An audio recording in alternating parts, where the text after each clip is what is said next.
जय हिंद, वंदे मातरम साथियों। एक बार फिर से आपका स्वागत करते हैं एकमात्र भरोसेमंद YouTube channel 67 lakh EPS Nehru pension धारकों के लिए उच्च पेंशन के मामले की सुनवाई को सुप्रीम कोर्ट ने टाला है और लाखों ईपीएस नेहरू पेंशन धारकों का जो 15 जुलाई तक बढ़ा है और भी इंतजार। सरकार निश्चित रूप से उन लोगों को सम्मानजनक सेवानिवृत्ति जीवन प्रदान करने का दायित्व है जिन्होंने अपने जीवन का एक और बड़ा हिस्सा काम करने के लिए समर्पित कर दिया गया। इसे नकारना क्रूरता है। सुप्रीम कोर्ट जब भी ईपीएफ से जुड़ी याचिकाओं पर सुनवाई करता है तो लाखों पेंशन भोगियों के मन में यही सवाल होता है कि उन्हें न्याय के लिए कब तक इंतजार करना पड़ेगा। यह सुकून देने वाली बात है कि सुप्रीम कोर्ट की जस्टिस यू ललित दी ने कल कहा था कि वह शुक्रवार को स्पष्ट करेंगे कौन सी पीठ का इस मामले पर विचार करेगी कि पीएफ पेंशन का भुगतान उच्च पेंशन के अनुपात में किया जाएगा। हालांकि ये याद रखना चाहिए कि उस मामले में इंतजार लंबा होता जा रहा है। जहां तक अगस्त 2021 में 3 सदस्यीय पीठ का गठन करने की बात कही गई थी, केवल एक बेंच के गठन से ही मामला का निपटारा नहीं होता है। कई पक्षों के मामले में सुनवाई लंबी हो सकती है, इसलिए मामले को सुलझाने में कितना समय लगेगा इसका स्पष्ट की जरूरत है। हालांकि ये सोचा गया था कि लंबे ब्रेक के बाद कल सुनवाई शुरू होगी, लेकिन न्यायमूर्ति रविंद्र भट्ट की 3 सदस्यीय पीठ से हटने की इच्छा व्यक्त करते हुए एक नया संकट खड़ा कर दिया। कल न्यायमूर्ति ललित दी ने मुख्य न्यायाधीश एनवी रमन के साथ पीठ के फैसले के बारे में संवाद करने के लिए समय मांगा।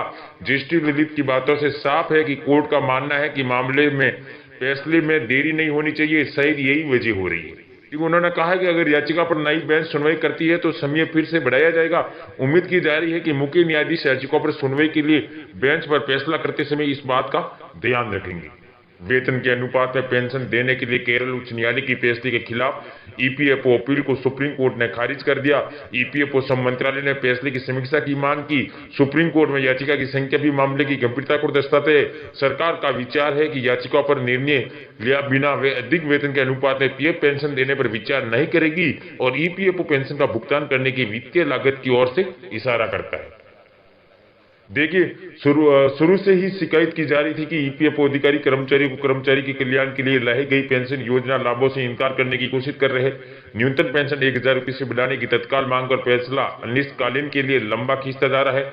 अगर अधिकारियों को लगता है कि पेंशन भोगी 1000 रुपये की पेंशन पर गुजारा कर सकते हैं तो ये समझना चाहिए कि उन्हें वास्तविकता का एहसास नहीं है। कई लोगों को अभी ये राशि पूरी नहीं मिल पाती है। पिछले वित्तीय वर्ष के लिए ईपीएफओ ब्याज दर को 8.1% तक करने का निर्णय तक आया जब अधिकारियों ने न्यूनतम पेंशन और अनुपातित पेंशन के मुद्दे पर नकारात्मक रूप अपनाया। यह 4.5 दशक में सबसे कम दर है। कितने वरिष्ठ नागरिकों को अनिश्चित काल तक मामले को लंबा खींचकर पात्र पेंशन से वंचित किया जाता है?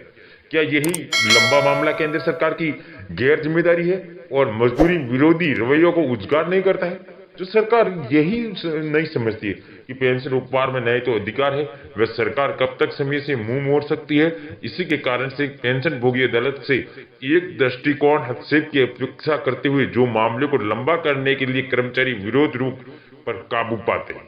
तो साथियों, वीडियो की पसंद आए तो अपने दोस्तों के साथ शेयर करें। फिर मिलेंगे दोस्तों अगली बड़ी अपडेट लेकर, तब तक के लिए जय हिंद, जय भारत। आपका दिन बहुत बहुत